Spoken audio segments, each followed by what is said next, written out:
greetings from Portland, Oregon. I'll be flying in next weekend for the last game.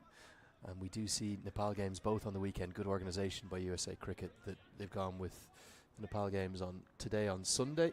We'll then have games on Tuesday, Thursday and next Saturday before the series concludes on Monday.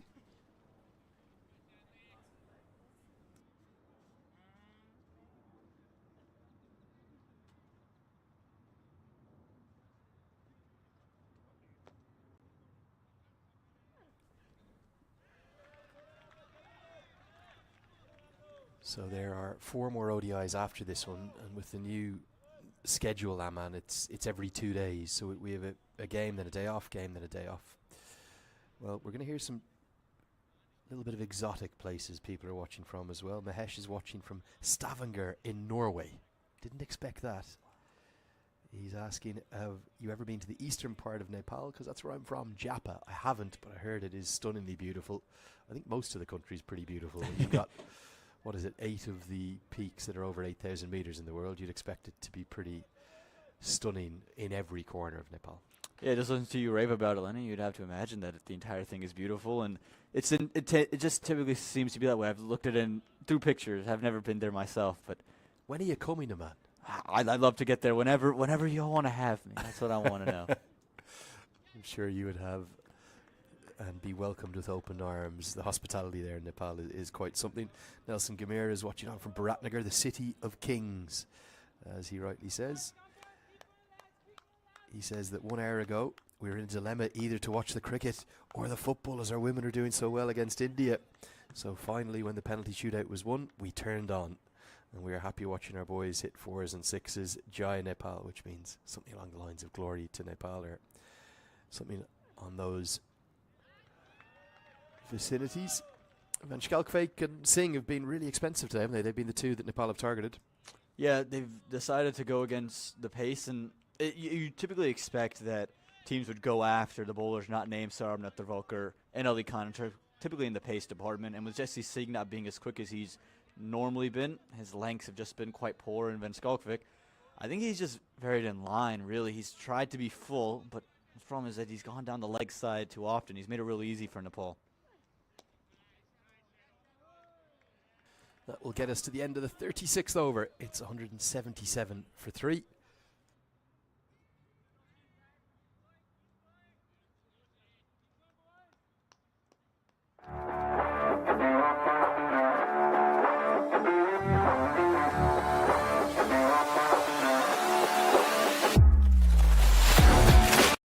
Food and beverages are available in and around the ground of the concession stands.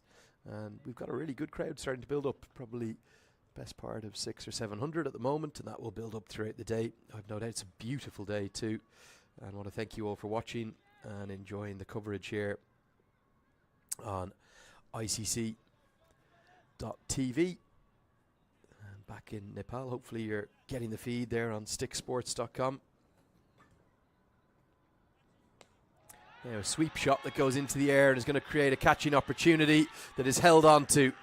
Arif Sheikh, well, he'd been looking to get on with things. There was a discussion in between the overs between him and Rohit Paudel that the time was to start to go. A very selfless effort from Arif Sheikh, putting his team first because he knows big hitters are to come. He goes against the spin. Kenjige has a 3rd wicket coming back into the attack as Jahangir takes the catch. A selfless innings here from Arif Sheikh. He was sent in to do the heavy lifting, the hard work, and you can't blame him for the shot. Yes, agricultural, but you knew you had the big hitters in. Jahangir does well to hang on, but he's done the job here, and valuable 37 runs from Arif Sheikh, and he set the platform to Nepal to really start to accelerate. Last 14 to come, it's 177 for 4. Well, this for me is a bit of a surprise. Sheikh gets warm applause because he knows he's kind of put the team first there and tried to accelerate things. I thought it would be Gulshan Jah, particularly with the fact that there's at least 8 overs of left arm spin left between Harmeet Singh and Nosh Kenjige. Now, if it wasn't going to be Gulshan Jah, you would have expected this man, Dipender Singh Airi. So it is him, the Tiger, who comes to the crease at number 6. He's had such a good run in T20 cricket, but his numbers in ODI cricket, well, very underwhelming, particularly with the bat. But having been on a hot streak of form in the T20s and looking very good potentially in the nets during the week, Monty Desai knows something we don't, and he's going to go with his all-rounder up at number 6. Is that a surprise purely just because of the matchups, Aman? You would have thought Ja would have walked out now? Yeah, again, with the left arm spin operating, you want the ball spinning back into him. What I reckon Monty Desai is thinking is that he has a little bit more time to just settle himself in while Ja can get going from the word go. So give Irie an opportunity. The other thing they'll get with Irie coming to the crease, and Powdell is not far off as quick as Irie, they will run everything here. It'll almost be tip and run. That's how quick these two are between the wickets. It's not just the matchup, though. It's the fact that even for the seamers, it'll just cause that problem of having that right-hand, left-hand combination. And again, with no Mala in the side, Mala who'd usually be in at number 4, number 5 in the ODI team, it means the top 6 batters, all right-handers, as they scamper a single that's scarcely believable. And Irie wants the second, and Powdell says, no, hold on, come on. I know you'll get there, I probably won't. Yeah, again, without Gushamala, the lefty-righty combination is always something to think about. But I think you sent him in for this very reason. You don't need 4s and 6s now. They reckon they can find their way to 8 to 10 runs and over through the singles, through the doubles that they'll get with Irie. And again, give Irie an opportunity to feel the middle of the bat.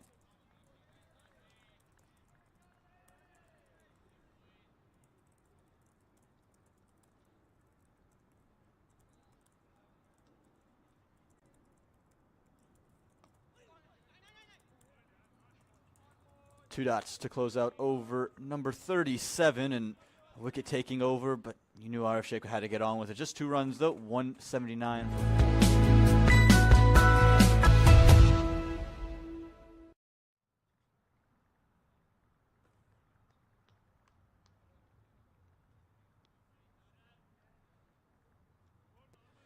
Yeah, these 13 overs, well, so critical now in terms of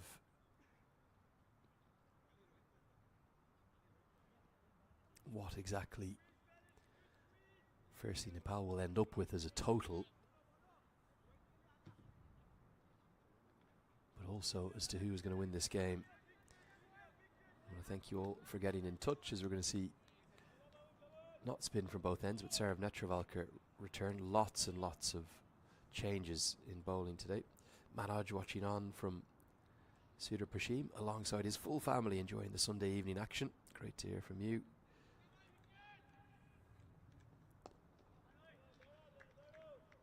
What's the approach here for the last 13? Irie is known as a very attacking player. He has that amazing record of becoming the 5th international cricketer to hit 6 sixes in an over. That happened earlier this year against Qatar in Muscat. Is he going to go at it from the off from ball 1 here? No, and I think that's why he was sent in with 15 overs to go, understanding that they don't have to go straight away, and understanding that you get time in the middle here alongside Rohit Powdell. I think they're going to wait off and see off Netravalkar, knowing there's overs to come from Singh and Van Skalkvik.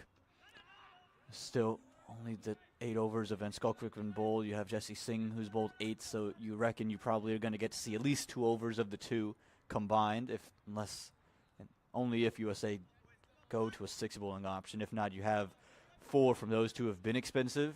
You reckon that Irie's going to look to take them on. And who's ahead of the game here? Or is it right now, is it honours even? I think it's honours even. I think Nepal probably have the platform, and with Gulshan Jas still to come, you'd reckon they're slightly ahead of the game, but a wicket or 2 now from Netravalkar would change that. Fast hands from Irie. He'll definitely get 2. In fact, he's thinking of 3. But a good piece of fielding. I think it might be a subfielder right there. Is it young Utkar Shrivastava, the 17-year-old, who made good ground to his right, made the stop, and then was actually just quick enough to get up off his feet when he parried it away to prevent the 3rd. You have to be quick to keep Rohit Powdell and Irie at bay. Again, you can see the dive come out, and then quick enough to get to the ball. And this is what you can do as a USA side. Keep the extra runs to a minimum.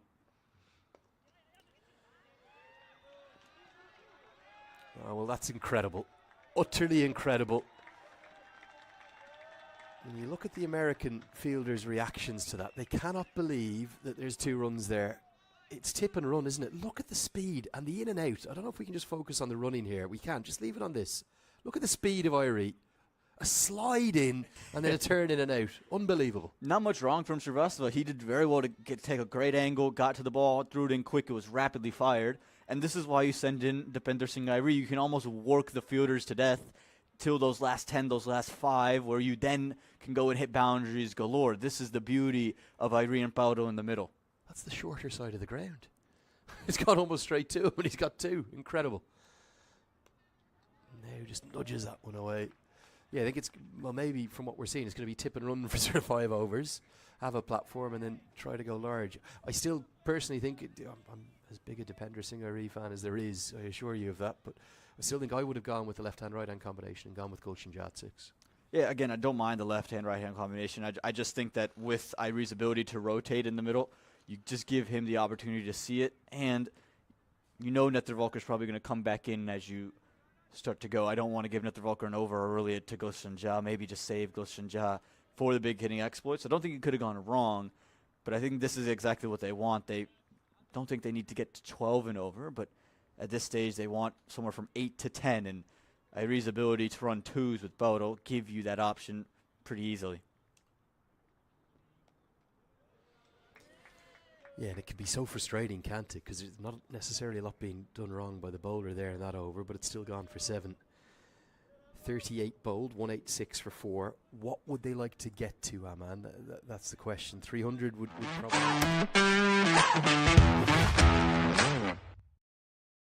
chart here, you can see a lot of the big overs, they came in that first 15.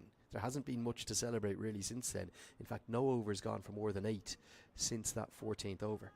It's the complete opposite run of play than we probably expected. We probably expected the first 15 to belong to the bowlers and the batters to take advantage from there. The one thing you'll like if you're a Nepali fan, you've seen the last, say, 6 overs have gone upwards and closer to 8 runs. So you're seeing that happen later. So if that trend continues, you're expecting yourself to get upwards of a 270 and somewhere there, and then Gulshan Jat to come in and be the big hitting. I think that's really going to be the difference. How much does Gulshan Jat affect this game? Is he going to be able to stick in and hit those quick boundaries, or will the USA be able to get through into that tail much sooner than Nepal would like? Tossed up teasingly by Kenjige. This is going to be a bit of cat and mouse here, isn't it? As to how long it will be before one of these two takes real risk. You tend to get good reward down the ground here, don't you? Straight. Powdell looks into the leg side instead. I think he was looking to get that over mid-wicket and he would have got 4, but instead got it a bit squarer than he would have liked, and Irie is rapid to get back for 2 again. I think even with a direct hit here, he would have got home. Again, that's the beauty of Irie in the middle. Yes, probably not well placed from Paudo, who seems to be struggling quite a bit. It feels like it is maybe a little bit of the back, which he seems to have just been stretching every single over, but Irie's able to capitalize on that and pick up 2 runs. And what you also do now is you can almost see off the spin and bring pacers on for when Gulshan Jat gets in. Probably a little bit more natural for him to play the pace. This is a good shot. I think this is going to be 4. Great manipulation from Powdell, because he's gone to the slog sweep from the previous delivery. Didn't get it as much as he'd like, so as a consequence, I think the man at deep square leg came a little bit further in front to square. Now he sweeps it round the corner, and Manak Patel is having to work out, where do I place my fielders? Well, this delivery is also just a touch straighter as well, and it's tried to be quicker, and that's the message Manak Patel seemed to have sent out to Nash Kenjige. Be a little bit quicker, a little straighter, so he can't sweep. But Paudo, he's so shifty, he's maneuvered himself, allowed him to place the ball behind square. This is brilliant, and if you can put pressure on the left arm spinner, you put pressure on that pace attack.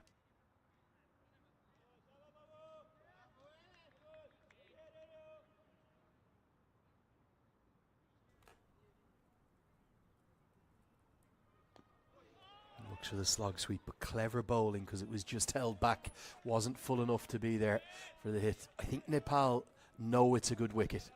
I think that they know if they don't get to 300, it could be light, even with Lamachane back into the team. Yeah, and they would have watched that warm-up match as well. Again, USA being able to chase down 340 with Sanjay Krishnamurthy doing a lot of the heavy lifting, 150 in that match, and he's in the squad today.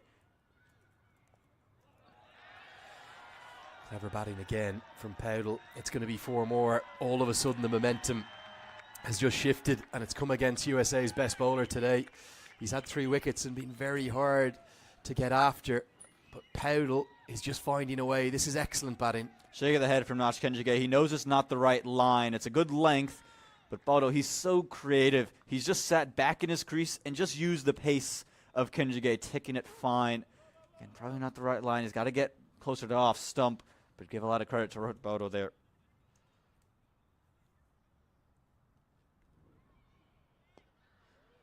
Yeah, excellent batting. 13 runs from the over. 11 runs from the over with not a huge amount of risk, was there? 39 bowled, 197 for 4.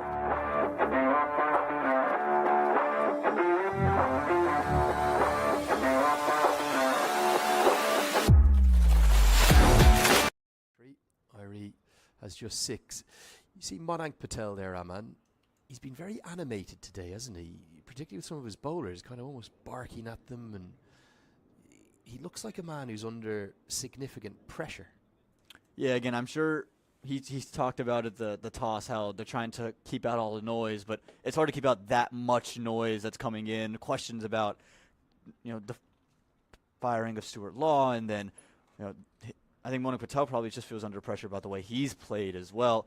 Hasn't found many runs. The USA team coming off what's probably their worst loss since Monank Patel, at least since Monank Patel's taken the captaincy role. So I'm sure all these things are rolling around in his mind, and he wants to put a big statement out there, and he's just felt things have been under par all around. And it's almost seen he's gotten that to the agitation level just a bit sooner. You see him in that previous over to Kenjige. He's had a word with Kenjige almost after every ball. Even when it was a dot ball, he wanted to come down and say, no, do this, do that. It almost feels there's a bit of overanalyzing going on from the USA camp. It's a fascinating decision, this one, to now turn to Jesse Singh, who's been by, a distance the most profligate bowler. He's conceded runs regularly. He hasn't looked in any kind of rhythm. He's not bowled at good pace. I know he picked up the big wicket. The breakthrough was a critical one to get rid of Asif Sheikh, who had been flawless to that point. But he's bowled 8 overs for 55. Is Patel almost protecting him here by bowling one of these overs in the 40th in that second power play?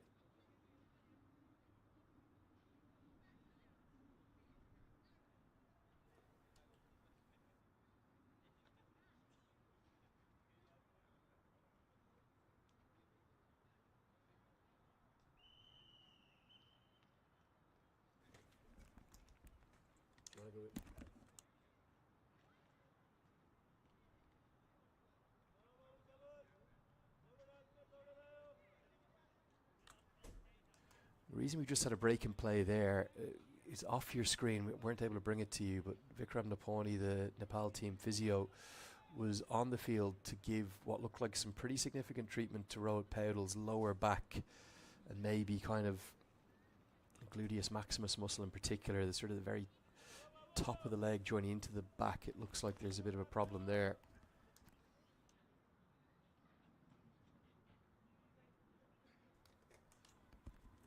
So that treatment has been applied.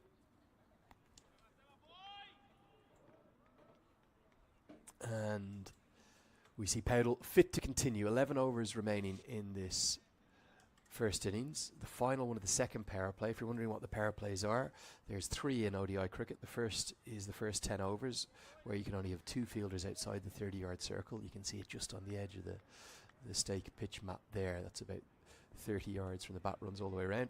In the second power play, you can have 4 outside the circle. Then in the final 10, the kind of the slog overs, if you will, as Jesse Singh loses his run up, dead ball signalled, you can have 5 outside the power play, or 5 outside the 30-yard circle in the power play 3. It's taken them a while to get to that in ODI cricket, hasn't it? They've messed around with all sorts, but the 2 new balls, 3 power plays, I think it's fair to say it makes a perfect balance for the 50-over game. Yeah, it does. I think it gives an opportunity for both parties to take advantage of things. The bats can take advantage with the new ball without fielders in place, and then the bowlers kind of get involved. Later, it stays newer, theoretically, for a little bit longer, so there's still swing later on, especially as the field starts to open up, so you're able to extract it and be aggressive with the ball in hand. And then, like you said, ODI cricket's always a format they're tinkering with, how to entice things, how to change things up. But this feels like a good balance, especially in the League 2 structure. It's worked very well, and it's allowed sides to get in. And the big question now is, for me, how does Nepal treat Jesse Singh? Because like you mentioned it earlier, he's been the expensive bowler on the day. You have to imagine these two are going to try to take him on. Exactly what they do. It's sliced away for what should be a couple. In fact, it's going to be 4 because it splits the two men perfectly. Jesse Singh is looking at the fielders like they should have been able to get there, but he was always going to run away for a boundary. Again, the body language, as soon as USA coming under any pressure, they're just falling to pieces. The 200's up for Nepal.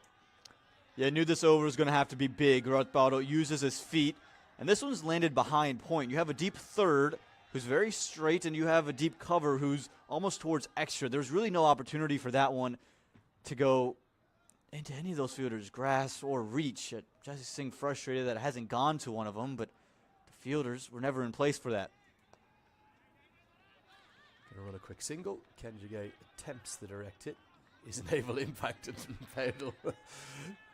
Ball impacts him, but he kind of jogs along with it and makes sure it doesn't go anywhere, so they don't consider the overthrow. That's always something that's pretty sporting. Technically, they could think of a second. Batters, if it deflects off them, unless it goes to the rope, of course, when it turns into a 5, as New Zealand know too well from the 2019 World Cup final. Yeah, they tinkered a lot, didn't they, the ICC, with all the different regulations. At one point, we had a bowling power play and a field and a batting power play, and the batting team could take that kind of at a point to try and get things going again. It was all just a bit too complicated, wasn't it? This is now, it might be simple, but I think with the 2 new balls in particular, it works, because what we've also seen is a bit of an evolution. In the 2015 World Cup, things had probably skewed too far in terms of the bat dominating the ball, particularly early in that first 10 overs. You were seeing 90 for none, 100 for 1 off the first 10 overs. Now, because the 2 new balls are in tandem in operation, the bowling team has a little bit more to work with, a bit more movement in that first sort of 12 or 14 overs. And we don't really see ODIs with players blitz from the start. And it also means players have had to evolve their games a touch. Irie wants the single, but Faudal says no, as it signals a wide down the leg side. I think the balance is close to perfect now. Batters can still dominate bowlers, but you'll have days like the other day where Scotland were just too good with their skills with the ball for USA. And that's what you want. I think without it, with the bowling, fielding, and the batting power play, it almost was just, there was no opportunity to plan and build innings from either perspective. You were kind of almost thrown this curveball at the very last second.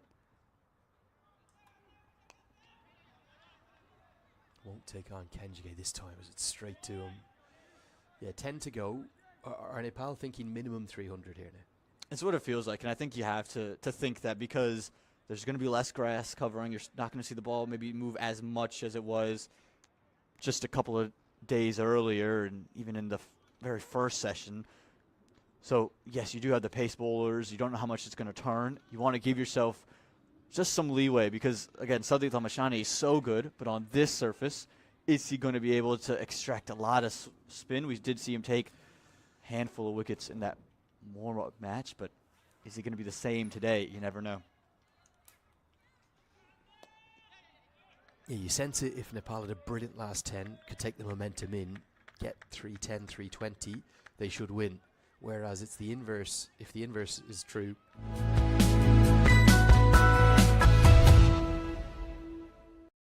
265, 270, USA will be pretty confident of chasing that down. So the game, like, how much of it depends on this final 10 overs of the first innings. And I think there's a mental side of this as well for the USA in particular. While Nepal will believe in themselves to probably defend any total, for the USA with the bat in hand, they're just short on runs. Monik Patel, he hasn't found runs in either the T20 or ODI phase in his last month of cricket. You haven't seen many runs from Shahin Shahingir. Milind Kumar's had the one innings where he was miraculous. Other than that, so Saiteji Mukamal and Andres Khaus have been the two in-form players, but a lot of pressures on them. Sanjay Krishnamurthy's back into the side for the first time in a long time, in about 3 years since he made his debut. So there's a lot of real pressure on the bats, and Nepal would know that, and they know the 300 just plays a game in your head of there's a lot of runs to go get and a lot of pressure on me to go get them. Harmeet Singh returns to the attack. He's been very effective as always today. 7 overs, none for 23. We're into the the third and final power play. 5 fielders allowed outside the circle, and they're utilising all 5. So 2 on the offside, 3 on the leg. And what are USA trying to do here? Is it all about restricting runs, or are they thinking, actually, we get a couple of wickets here, that will do that too? I think you have to think in terms of wickets, just because, again, you still have Irene Paudo in the middle, and then Gulshan Jadakam, who USA know firsthand how quickly he can change a match. Think about that T20 where he comes in, hits 19 off just, 11 balls, very quickly blitzed the game, but you look at scorecard, not much, but you talk about the momentum, that changed the game. Something that Harmeet Singh does so well is he just kind of chokes down on the scoring options without the batter taking risk. So for the batter to score off him, unless it's a single, he's got to do something outrageous. So what he'll do is he'll bowl more dot balls than anything else in his 60 deliveries. I think this is his best format. I think it's the one he enjoys the most as well, Harmeet Singh. And look at that, 7.3 overs, none for 24. And you can just sense pressure building on Irie here. Something's going to have to give. The natural shot, but it's a difficult shot, will be to go inside out over extra. Use your feet towards the bowler. But they seem to be satisfied with just 1s and 2s, and even Sanjay Krishnamurthy, who's a fine fielder, can't cut off that second. Where do you score boundaries off Harmeet Singh? That's been the question in American cricket for about 4 years since he's come in. You don't see him go for many runs. You're going to have to score on him early in his over. Otherwise, he's allowed to just kind of dictate line and lengths.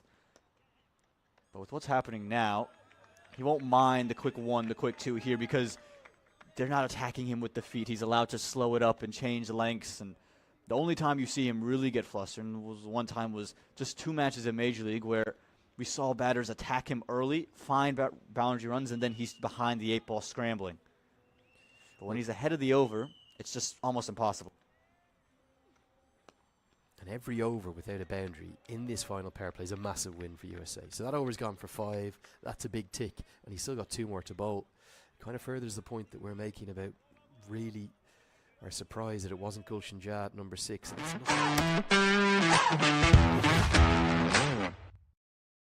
Love 10 and over. They're going to need exactly that to get to 300. It's 210 for 4. This partnership is mainly been about Rohit Powell, who's just started to accelerate with 22 off 16, and there's still been just 5 bowlers used. So it's pretty simple, isn't it, for Nepal? They're going to have to look at the 2 of Ansh Galkvik and the solitary over Jesse Singh, and maybe even the 2 of Netravalkar to target. Yeah, pace on the ball has seemed to be what the batters have liked today, and you can almost can the idea of scoring runs off Harmeet Singh. Nash Kenjige has been brilliant today. And now for Moning Patel, when do you go to those overs, right? Because spin in the last 5 are always very tough as a bowler, just because there is really just this no regard for your wicket in those last 5. The batters will take you on. So do we see spin just kind of finish things out, go into 45, but that puts a lot of pressure on Jesse Singh, on Ansh Galkvik, who's back in for number 9. This is where Ansh Galkvik will actually use the lack of pace or the changes of pace, the cutters, to his advantage. He's not going to try and bowl at the pinnacle of his pace, so there's not going to be much to work with for Powell. Powell loves to deflect and lap and scoop and use the pace on the ball. He isn't necessarily going to be able to clear long on. So he's going to have to get innovative to find the rope. 2 dots. Big start to this power play for USA. Something's got to give here for Nepal. Yeah, it's a perfect situation for Van Skalkvik. He's done this so often in minor league cricket in the USA as a member of the Seattle Thunderbolts, bowling in the death with the cutters and changes of pace. And he's so very watchful. You can see Rohit Baldo there. He moved away from his stumps, just hoping to find some width. And you saw the word from Dipender Singh Irie. Baldo might start to think about using his feet, even with Patel up at the stumps.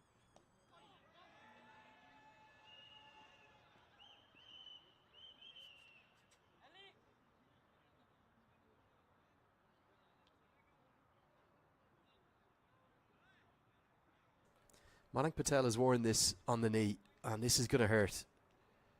There's a part of the keeping pads that don't get protected. And, well, just when you thought things couldn't really be going any worse for USA, their captain, who's going to be needed with the bat, I think it's missed everything, isn't it? I think it's gone straight on to Manik Patel. It's gone right up on that pad. And again, right to the knee. So Yasser Muhammad, who came over straight away, went straight to the knee, and he's getting some work done. Well, I love this. Nepal have sent their team physio out to help USA's captain. We always talk about the spirit of cricket. I get criticised sometimes for loving it too much, but that is the spirit of cricket there. Lovely to see. I don't think there is an official team physio, is there, for USA here? Not that I have seen. I know that there's an S&C coach here. We'll get one more look at it, but really magic from Vikram Napani. Credit to him. Nepal's team physio, generosity of spirit. Yeah, one more look. I think it's just, well, it's kind of actually hit the pad, hasn't it? But yeah, the pad was maybe just a tiny bit angled, and it will have felt as though it's hit the kind of the kneecap or the inner part of the knee. Hopefully no damage done outside of a bruise, but good on Vikram Napani for getting out there. Maybe that might be the USA team physio there. Sorry, don't know her name. I know Asia is the S&C coach. She is here with the team, but she's in the dugout. But physios, medical staff, banding together, and that's a lovely moment to see. Great credit to Nepal and to Vikram Napani in particular. Yeah, brilliant. Like you said, the spirit of cricket is always something you talk about, and it's good to see, whether your opposition, that you can come together and in support of a player's health. And for the USA, a big moment too. Manik Patel, again, is going to have to come in with the bat. He's captain, obviously, and he's had the gloves on the entirety of the day. Is he going to be limited at all? Is his movement going to be limited? It looks like he's taken off the other pad. Is he going to come off for the rest of the innings? Well, I don't think they will worry too much about the glove work. It's just a case of whether or not he can bat. They've got, as you always tell me, they've got too many keeping options. He's limping around quite badly. And then they'll have to decide whether or not that was an impact injury and as to where he would be allowed to bat. There is a law that states that if you go off, you can't come in till number 7, I believe it is. So I think that they'll probably rule this was an impact injury, and he'll be allowed to bat when he wants, if he's able to bat, that is. Because right now he doesn't look great, and somebody has been sent scurrying off for their gloves, probably Andrews House rather than Shayan Jahangir. And I think somebody else is going to have to keep wicket now for USA. We'll have a long break in play here.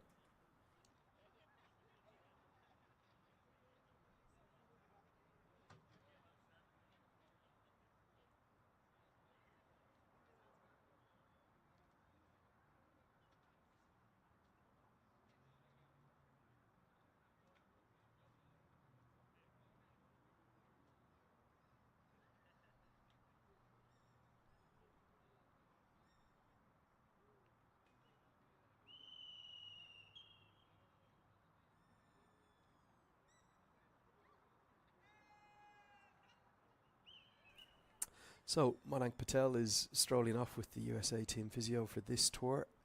We'll get her name, sorry, we don't know it offhand. I think she's just come in for this ODI series. And a little landmark for Rohit Paudel has been achieved in this innings. It's not going to be Andrews House, it's going to be Shayan Jahangir who will take the gloves. In this innings, Rohit Paudel has just crossed 3,000 international runs between ODI cricket and T20I cricket. I think that might be a record amongst any of the players. We'll get that checked, but I believe he's the highest run scorer when you combine the two of them like that. And yeah, with this innings of now 41, he got there when he had reached 35. A nice landmark for Nepal's captain, and you would imagine the way in which he's playing, still just 22 years of age, many more to come. Yeah, it's the beginning of a very long career for Rohit Paudel, and that's the beauty of this Nepali side. They have so many young cricketers that are already making huge contributions. The captain, Rohit Paudel, and Now for him and Irie, it's all about how many more runs can you get and how quickly you can get them. Interesting for the USA to go to Shahan Jahangir. Typically is always in the outfield running around, but no Andres Kraus. It does indeed become the first Nepali batter to get to 3,000 runs cross formats. The cross format stats are difficult to keep on track of sometimes, so we apologise for only seeing it now 6 runs later. But yeah, special landmark for him. He's not the leading run scorer in T20I cricket. That man is at the non-strikers end. That's Dipendra Singh Irie. Powdell is the leading run scorer in ODI cricket, and when you combine his numbers up, he becomes the first man, and he certainly won't be the last for Nepal, to get to 3,000 runs between these two formats. He looks unflustered. He debuted all the way back in 2018, remarkably, I think he was a 15-year-old. And he looked like a child out there at that Cricket World Cup qualifier. Didn't play massive amounts, but he has been brilliant to watch. And I think the captaincy has actually come quite naturally to him. He's a fantastic young leader. Yeah, he's got a cool and calm head. He just sees situations for what they are. Doesn't really ride the ups and downs. And that's what you want from your leader. As the 42nd over comes to an end, it's 2:14 for 4.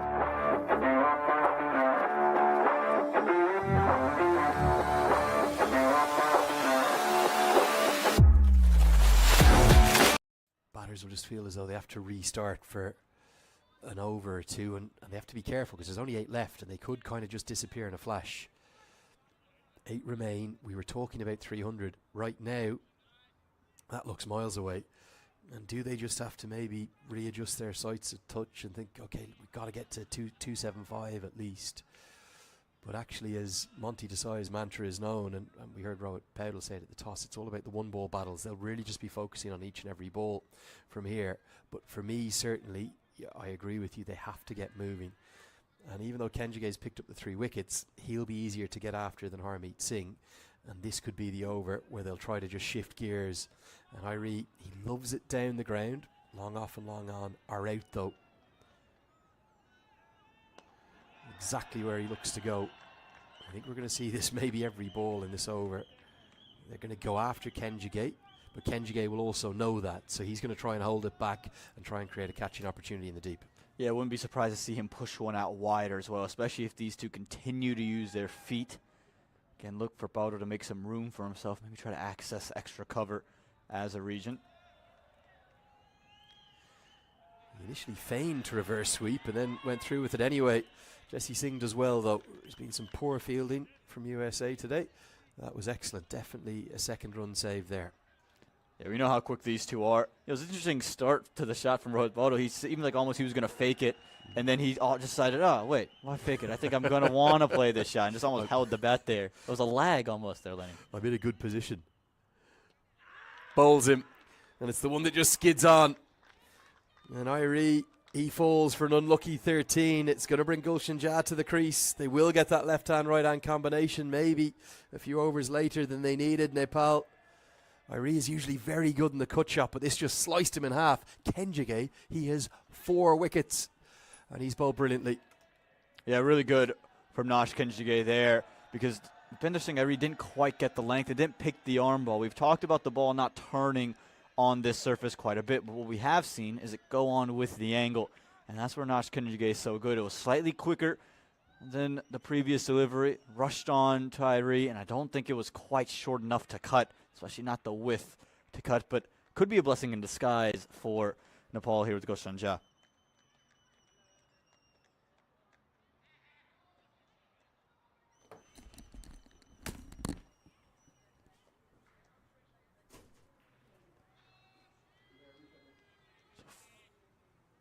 Four from Kenjige, and now I have to deal with the left-hander. This is where the match could really turn in a particular direction. If Gulshan Jah gets going, Nepal would get their eyes back onto 300, but if Nash Kenjige finds this wicket now, and Gulshan Jah has to go, 275 is a magic number. We could be speaking of less than that.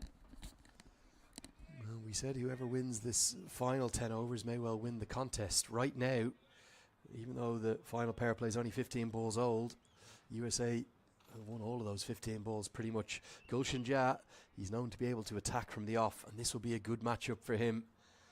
Just might need to take a few balls to get settled though.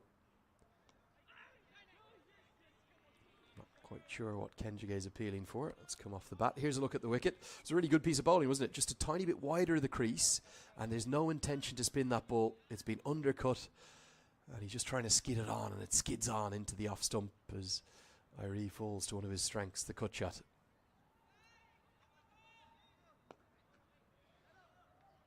Gets off the mark with a single.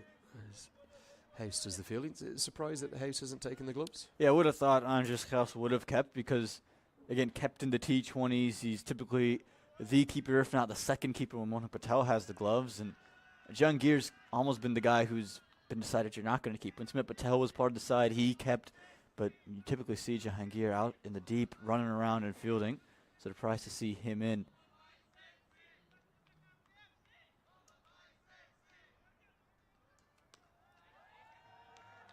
Yeah, Nepal just haven't found the boundaries with any regularity, have they? That has been the issue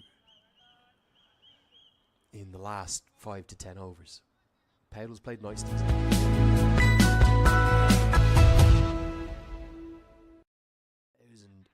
Runs between the two white ball formats. 7 overs remain. Nepal 218 for 5. Desperate to get going. Other surprise for me, Aman has certainly been just that continued use of 5 bowlers only. You see them there, Vansh Galkvik and Jesse Singh, very expensive. The others pretty economical. Yeah, again, you have the 6th and 7th bowling option now, and just in USA typical fashion, you see them use all their options. You see them at least get an over for everybody, but they've just elected with this. And it's probably due to the fact that it's been the seamers that haven't delivered the goods. The spinners have been great, and all your other options are spinners. Yeah, you would have thought particularly Milan Kumar or Sanjay Krishnamurthy could have been given a twirl.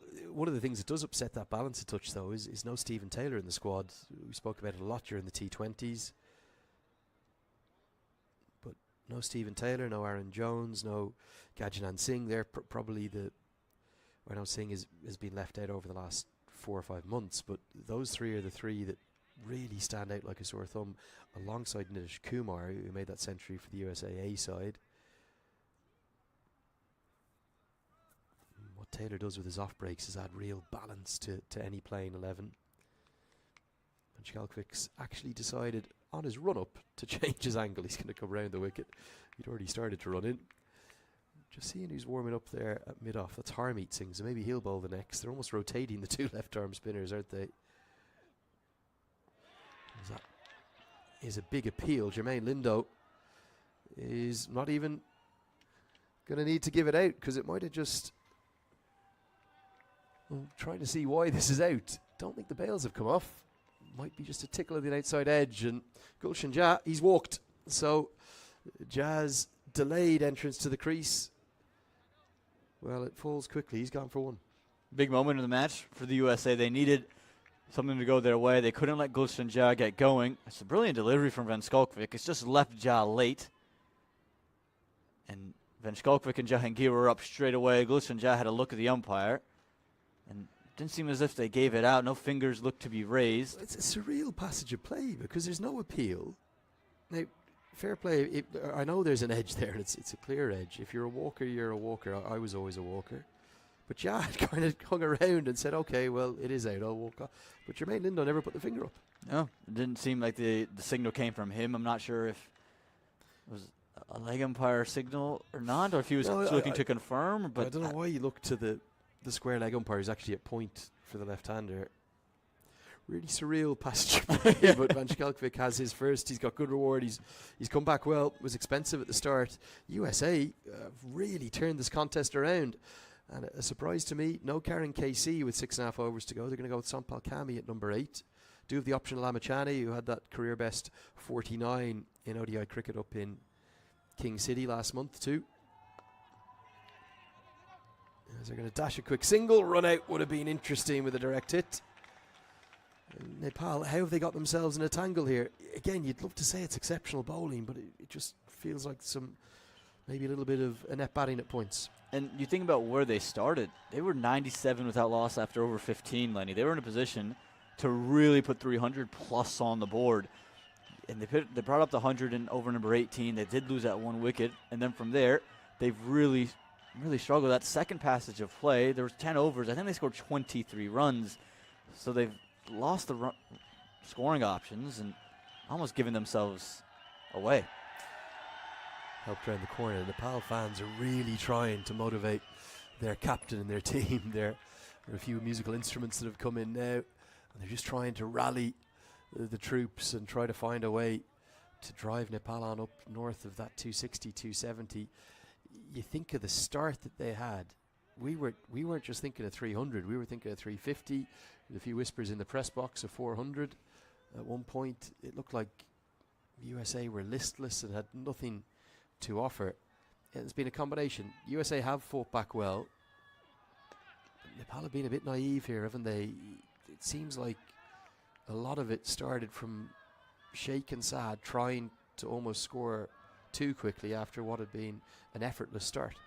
You thought they were going to take a page out of the Andrew Mead playbook. Again, that innings that he played where he just fell short of 100, he didn't do anything rash, just played in within himself throughout the entirety of the innings. Yes, chasing a low total, but Sheikh and Shah were batting so well. You just thought they could have done the same thing and just kept batting and batting and batting. And again, like you said, I think there's been maybe one ball that I look at, I'm like, that was exceptional, probably the Nash Kinjige wicket. Other than that, though, it hasn't been great stuff. No, there's just been kind of no power, no boundary options. Nepal have had their problems in this format. They have this year. And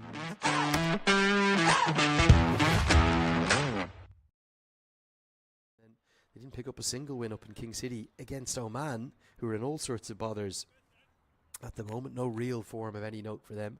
And Canada, who'd just been beaten out of sight in the Netherlands the month prior against the Netherlands and USA. So with 6 overs remaining, Nepal have got themselves in a tangle. They've got themselves in a muddle. Yes, Kenjige has been brilliant and Harmeet Singh has been economical. Outside of that, the rest of it really has been Nepal's fault, if you will. So they're going to need their captain yet again, and maybe a little Karen KC or Sandeep Lamachani or Sampal Kami, who's out there at the non-strikers end, cameo. But the boundaries, they just simply aren't coming. Yeah, and Rohit Bottle seems to be struggling with something because he's not his fluent self right now. We saw him stretching over. He got some work done. I think it's his lower back that's just bothering him. You're not seeing a full flourish off his bat, and he's been out there for time. He's got to now start to really pick it up. There's no point of just batting to the 50th over. You know 300 is what you need to be around. So a lot of the pressure of that will be on Bottle's shoulders now. And tip and run is fine, and it will get you singles and it will get you, some productivity, but it's not going to get you up to that 300 that we feel they should have got to with the start, let alone the position they were at after 40 overs. They did a lovely rebuilding job, Irie and Powdell, but they've just kind of gone wayward again for the second time in the innings after the dismissal of Sheikh and now after the dismissal of Irie. But one man who hasn't gone awry is the captain. He just keeps doing it, churning out runs for his country. And on the day that he becomes the first player from Nepal to get past 3,000 international runs between ODIs and T20Is, it's an 11th ODI 50 for him. It is hot out there. He's putting his body on the line, showing great conditioning. 51 now off 57 balls. Well batted again. The captain of Nepal. Yeah, came in a time where Nepal were really reeling. They needed him to bat long and stick in and score. He's done it yet again. Now it's time for him, though, after a brilliant century, to pick it up, score some boundaries. Yeah, brilliant 50 for Rohit Powdell. This is going to be a couple of bonus runs. The signal will be interesting here. I wonder, is this buys? It's not. It's a drop chance. Given his runs, I didn't necessarily see a deflection. I don't know if we can get a replay of that. Might have to take it at the end of the over, but was there a bat on that? I didn't think there was live, and seemed to come very, very straight. You figure if there was going to be any bat, it would have at least gone out to where first slip would have been. Maybe the faintest of edges. He pumps this one down the ground, and that's the boundary that Nepal's fans have been yearning for, and they react heartily here. Well, they're outnumbering the USA fans probably 99-1 on average, or maybe something like that. And that one's pumped down the ground. Again, it's Kenjigate, despite those wickets, proving a little expensive. Yeah, probably just a touch too full with long on, very, very wide, protecting the sweep shot. Probably not the right position for Saiteja Mukamala, and the joy to those fans as that one's hit down the ground. The boundary they needed, Lenny. He says two, but he might have been better placed to keep the strike, you'd have thought. Yasser Mohammed with not a particularly good piece of fielding. As the throw just thuds into the turf. Powdell, he's going through the pain barrier here. He's putting everything on the line. That's the boundary pumped down the ground as it gets us to the end of the 45th. It's 2:35 for 6.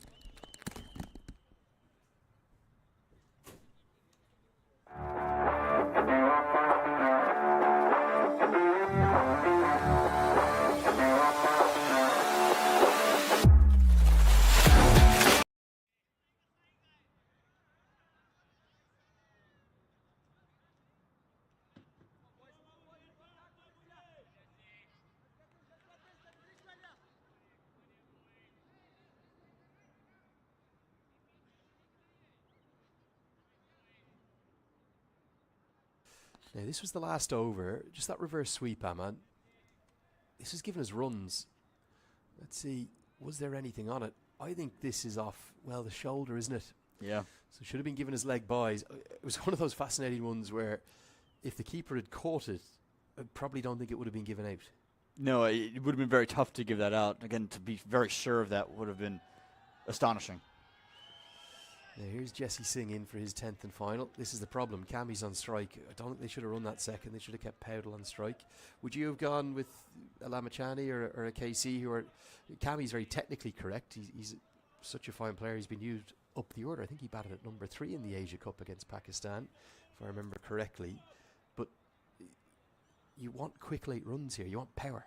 But I reckon that you send in Kami now just because you have Rohit Baudo at one end. Send a guy that can come in and strike it around and just get Baudo back on strike. But yeah, I agree. I think you needed the power in the end. Big appeal. And, well, it's going to be out one way or the other, whether it's run out, whether it's caught, or whether it's LBW. Another surreal dismissal because Jermaine Lindo is not giving anything out. We're going to check if this is run out or if it's caught. We'll need the replay to assist us. But it will now be KC or Sandeep Lamachani as Kami. However he's dismissed, I actually don't know how. He's gone for 2. Well, you saw Jermaine Lindo and Jesse Singh have a conversation that is headed down leg. Again, no appeal. He shook his head. And Kenjige has the presence of mind not to throw it because there was confusion whether to run or not. And Kami has just decided, yep, I'm good. I'm going to walk off. And right there at the end, if we just keep that back up and keep it going a little longer, you would have seen Jesse Singh point over. Is it going down leg? Those Dirty Dozens aren't too thrilled. They see themselves on the screen now and are pumped up, but those wickets will help Nepal. Have put themselves in a spot of bother. Really should have gotten past the 300 mark at this stage. And Lenny, now you'll get to see those big hits come in as Sandeep Lamachani will make his American debut. He'll come out here for the first time in Grand Prairie Stadium. He does have the ability to go big and exactly what you called for. We'll see what he's able to extract now. Has to score quick. Straight to mid-wicket. We just got confirmation that it is run out, so actually really smart from Kenjige to not throw it, just to have the presence of mind to walk it over and to rip off the stumps, because it could have gone really wrong for the USA. We've seen 2 incredibly strange dismissals there, haven't we? Never a dull moment. Well, I know there's never a dull moment in American cricket, but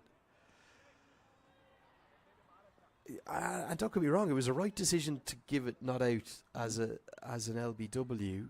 We didn't know whether there was an inside edge though onto the pad, which would have made the dismissal a catch. And then there must have been a significant mix-up. I think Kami wanted the single. He was trying to get Powdell onto strike. Peudle's not moving particularly fluently because we think he's got something of a lower back or maybe an upper gluteus problem. You can see him there. He's almost limping at the non-striker's end. He's battling through it. But it was a totally surreal passage of play. So let's get a look here. This is what Jermaine Lindo's faced with as the decision from the umpire. It's a massive appeal for LBW. I don't think there is an inside edge. It looks very close. Lindo's saying it's sliding down the leg side. They've gone to run. They've initially said yes and then said no. As Lamachani can't get anything on it. The problems with Jahangir's glove work continue, and they'll run a couple of runs that will be signalled as buys. And then the mix-up, I suppose rightly Kami then said, well, I don't want to run the captain out. I'll sacrifice my wicket. And Kenjige's run it in and taking the bails off. A very, very strange passage of play. And I reckon Kami's continued to go because I think there was a conversation before that ball was bowled. And almost, hey, if it goes through the keeper, let's just run it. Let's run the bye. It felt like that was what the conversation was. And the mindset from Kami straight away was to run. He never even looked up to Rose Bodo. But like you mentioned, that dismissal, the Gushan Jah dismissal, just keeping us on our toes up here in the commentary box, Lenny. But they ran 2 on that. I guess with 1 ball to go, makes sense. Lamachane will take the last ball here and Bodo to be on strike. But what an over this has been. Just the 2 runs from Jesse Singh conceded. Again, they're going to get the single just at the time they probably don't want it. Nepal have not managed this last 10 overs in any way well. Any aspect of it at all. There's been some naive cricket.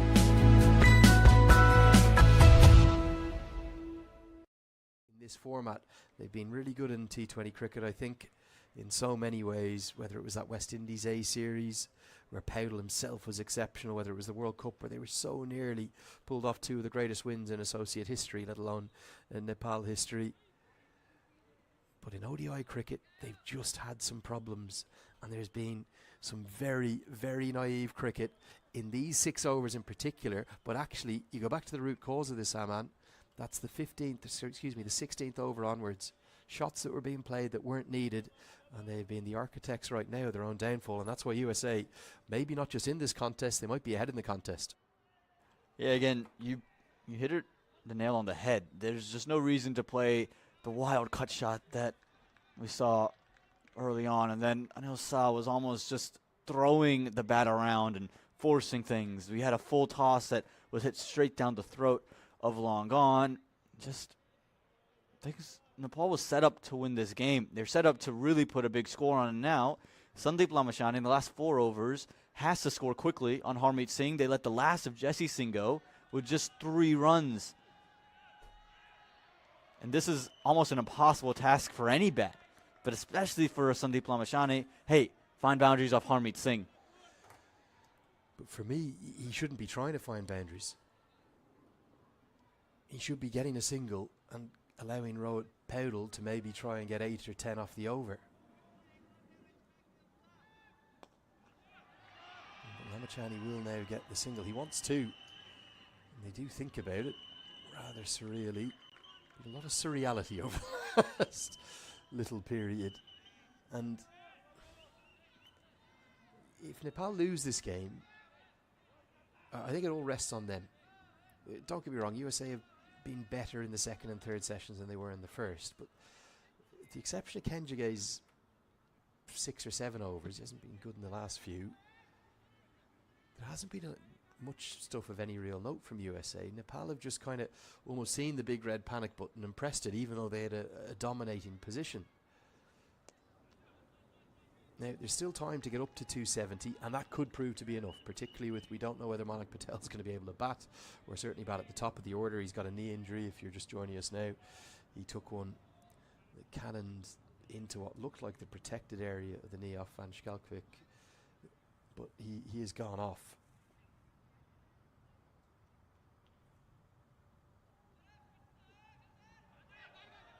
Lamachani really only bats in one way. He has a go at everything. But nobody's been able to lay a bat on Harmeet Singh. No, he's been brilliant. Harmeet Singh has. And again, this was always going to be the danger. If you don't score off the seamers, especially of the Shadi Van Schalkwijk and Jesse Singh capacity, you're not going to be able to find many runs off Nash Kenjige or Harmeet Singh. And Saurabh Netravalkar is not the man you want to take on either. He's got 2 left. We've seen the end of Van Schalkwijk and Singh. Jesse Singh, that is. Nashkanjige is done, so it's going to be Harmeet and Saurabh to finish. He's such a clever bowler, isn't he? You can see they just haven't been able to get anything away against him. It is a shorter leg side boundary. You can see both batters trying to target that, but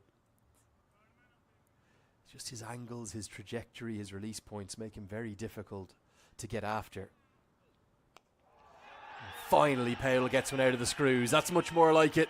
And right up towards that pocket of Nepal fans that are hiding from the sun. And their fans in the crowd, they've been exceptional in voice and not so exceptional with their catching. Another one goes down. Well, this was almost a shot you knew Rohit Paudel was going to try. Culture or not. And this one just kind of sat up and asked to be hit. The one time you felt Harmeet Singh was probably off his length, he slowed this one down, a higher arm slot. Didn't quite do enough in the air to disrupt Rohit Paudel. Didn't quite dip the way he wanted it to. And now the Nepal chants are on. They're going to need a lot more of this. 3 overs remain, 247 for 7.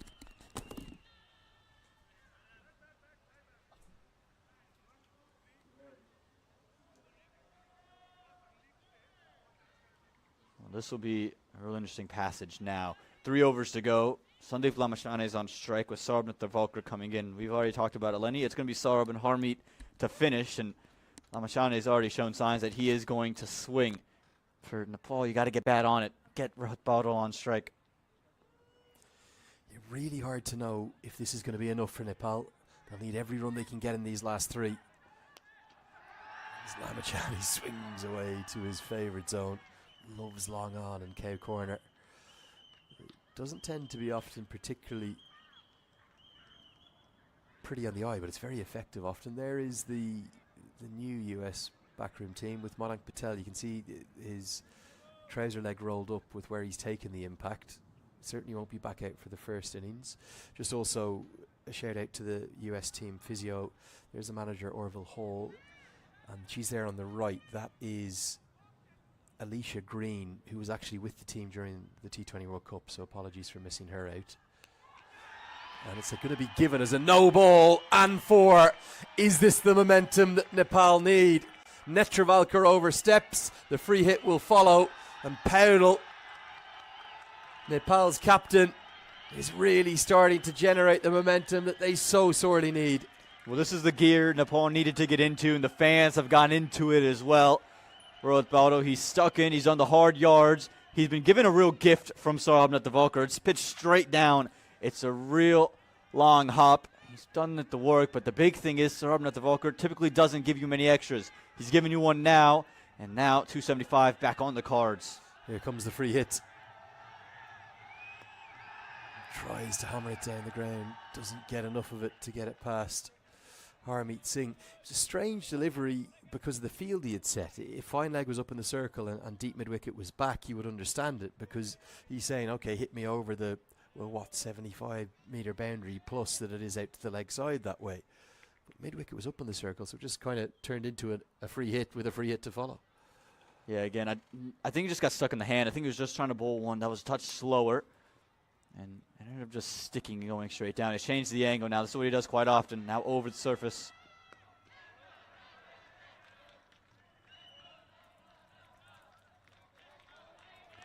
Gets the single away. Does Lamashane. Does well, actually, to keep Rohit Paudel on strike. Need him to face as many deliveries as you can in these last 2.5. Yeah,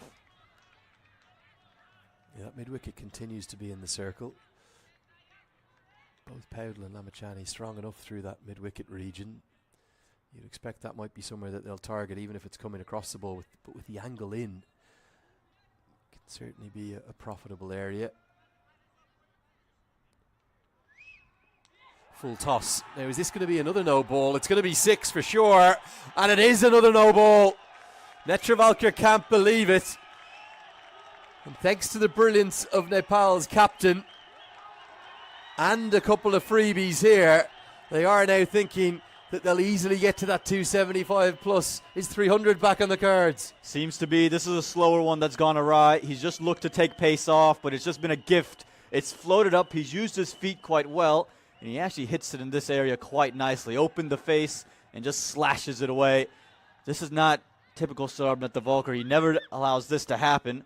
And this is the second free hit in the over. This is exactly the way Nepal needed these last to go. And with no Aaron Jones here, it's definitely Jesse Singh that's captaining the team with Madank Patel off. He was over arguing with Jermaine Lindo from mid-off. Here comes the free hit, the second of the over.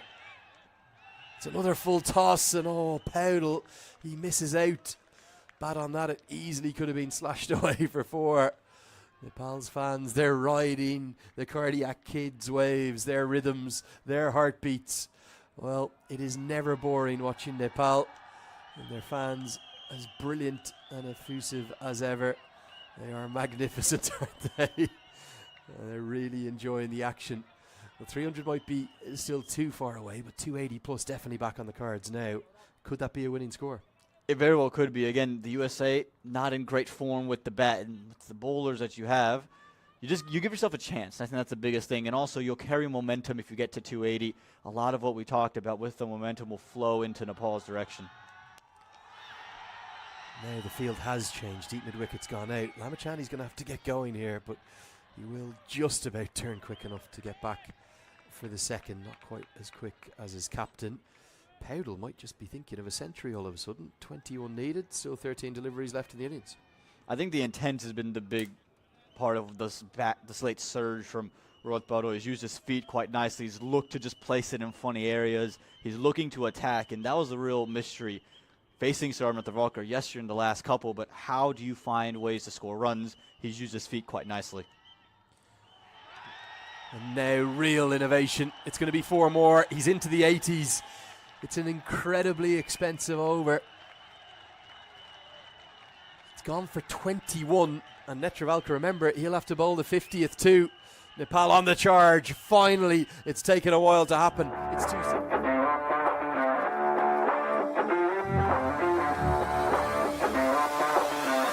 But he's just waited on it. And again, he's read the pace. It's a slower ball. And then he's just flicked the wrist over the top. That's brilliant to find 4 runs. The captain is really getting things going. But it's the same battle now headed into over 49. Can Lamachani get any bats on Harmeet Singh? Yeah, and for me, I know Lamachani, his batting has improved massively. It's for me, you'd much rather have Karen KC in here. The broad shoulders, take Harmeet Singh on down the ground. Remember that 6 he hit off the final, the only delivery that he faced in that second T20I. How critical was that? Lamachani 4 off 9, probably a single's the best result here. And that's what he does, and a good call, because even if he was going to be run out, he would have been run out at the non-strikers end and got Powdle back on strike. That's good batting from Sandeep Lamachani. Now what can Powdle do? He needs 17, and there's 11 balls potentially for the side left. He's played so well, hasn't he? The way in which he's accelerated, exceptional. Again, it's just his understanding, I think, of who he wants to attack and how he wants to attack Sarbnet the Volker. Using the feet, picking angles, and then adjusting the way he plays, getting deeper in his crease. How does he affect Harmeet Singh? Well, he's going to smash it out of the ground. Quite extraordinary. What a stroke. No one has touched Harmeet Singh all day. But Rohit Powdle, he's putting his nation on his shoulders right now. And he's carrying them to what could be an above par total. Sensational batting of the highest quality. Well, it's 11 to go for that 100 that you're speaking of, Lenny, but I think he's not focused on 11. He wants 25 more to get to 300. It's too full from Harmeet Singh and Rohit Bado. It's stand and deliver stuff, and this happens when you stand in the middle, you bat time, and you give yourself an opportunity to accelerate. This is quite brilliant. This was a man who felt like he was struggling maybe just 2 overs ago. Really didn't seem like he had this in him. But right now, this is just quite exceptional, and he's lit up these Nepali fans who have come in bunches. Yeah, the ball's been lost as well.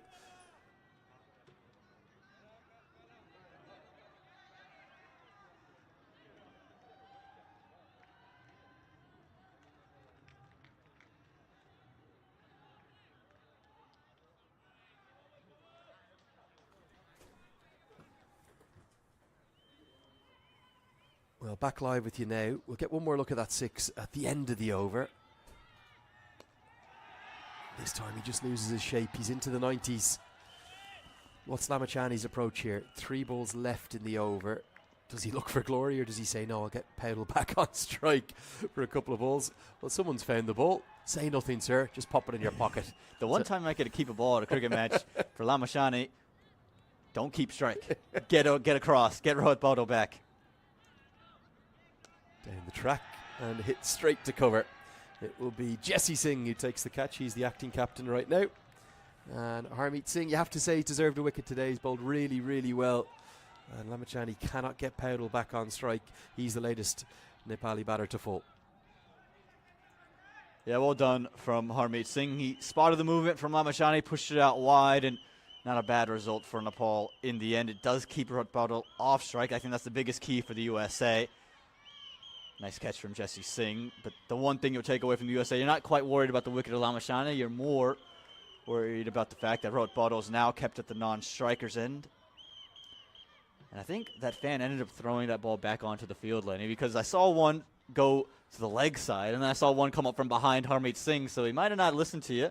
He might have thrown it back. They might have decided which one they want to go with now. Stick the cucumber in the pocket.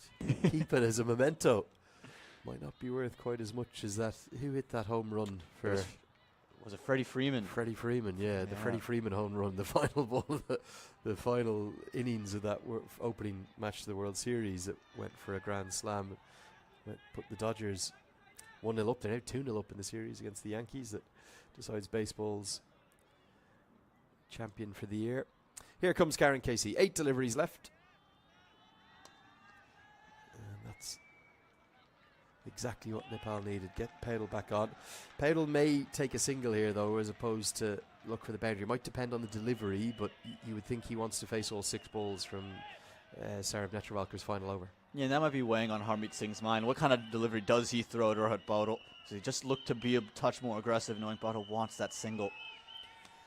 That's what he does, and it was going to be hit and run wherever the ball went. And Jesse Singh was so deep there, wasn't he? Probably not the greatest piece of cricket from USA, that one. But they've given the single to Nepal's captain. 1 over remains. Finally, some momentum has come. It's 278 for 8. Have a look at this runworm here. Significant acceleration just in those last 2 overs. Yeah, again, all credit to Rohit Bodal. It was really around that 44th over mark, 46th over mark. You're like, can Rohit Bodal do it? Can he find the next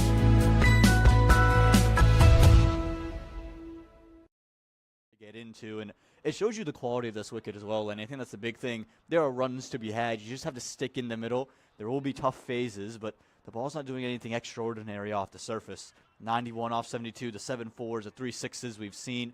He's been quite brilliant. And again, what can he find now? Saurav Netravalkar, that'll be weighing on his mind, what he's just done to him.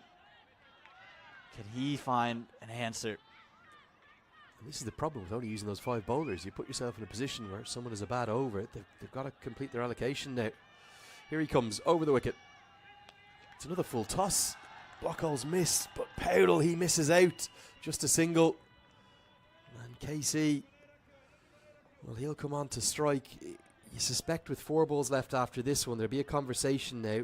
Maybe the message is actually, let's take the single, as opposed to, we know KC has the power to hit 4s and 6s, but it might just be the percentage play to get the set man back on strike. Yeah, especially after the over Bodal just had. Just go get 1.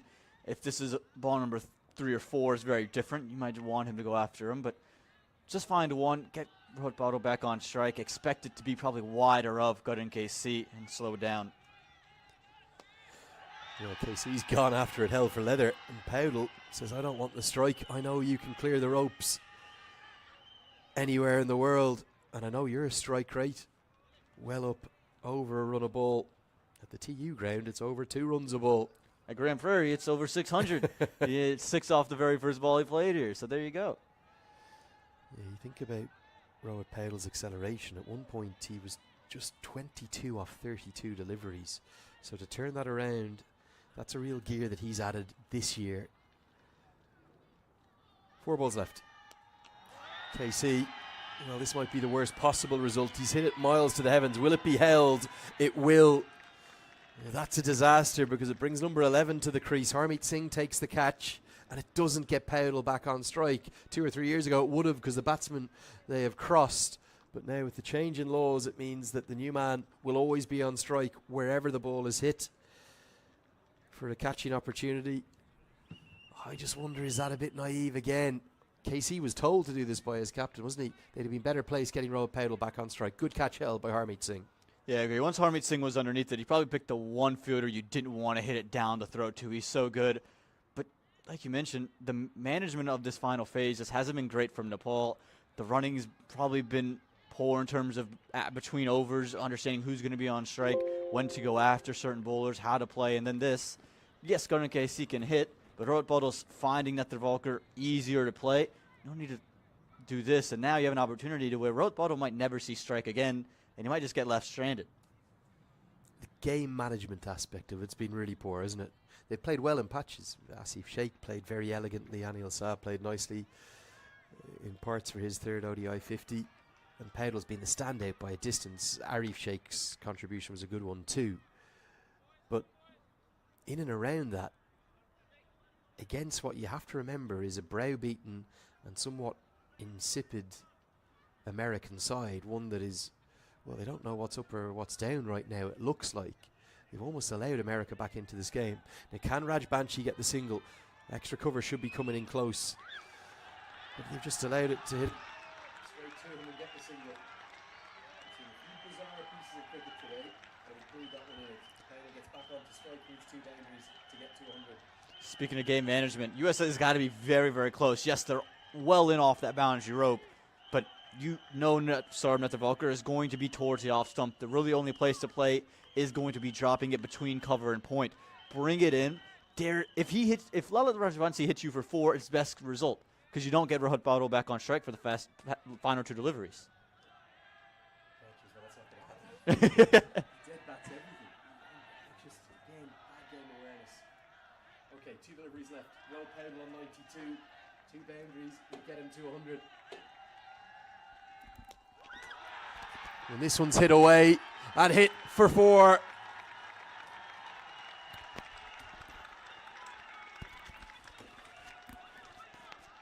He's got 1 ball left. We saw heartbreak for Andrew Mead yesterday.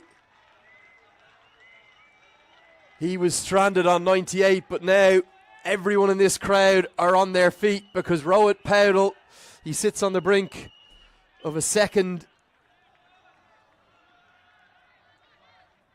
one-day international century. The first came against Papua New Guinea all the way back in 2022.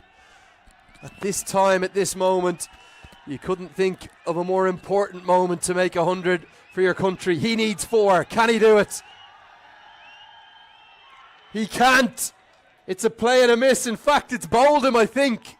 I think Paudel's just realised he won't be 96 not out. Nepal will be bowled all out as it's just kissed the off the hill. How many strange moments have we seen in these final 10 overs? It takes not away from Rohit Paudel's innings even an inch because he's been exceptional with 96 dismissed off 75 deliveries. I don't think the scorers realise that that's out. We're going to have to get it checked and clarified that it is out. But we think that this has just bowled him in the very final over. It has a kiss of the bails that have just knocked off. Yeah, really nicely done from Rohit Paudel. He's played this innings quite phenomenally well. Again, he's managed the innings. He's done everything he's needed to do, including dig in, and credit to Saurabh Netravalkar on that final delivery. Got it into a position where Paudel couldn't get away. But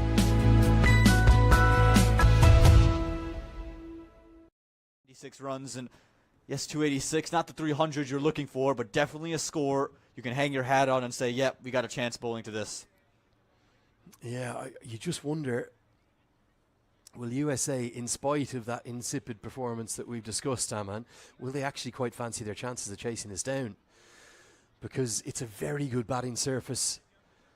Maybe the fact that the spinners have operated pretty effectively will give Raj Banshi and indeed Sandeep Lamachani some real hope. And remember, they've got Dipender Singh Arita bowl some off breaks there too if they want him. I'm not sure Rohit Paudel will be able to bowl because of that lower back injury. He was a real standout batting performance though.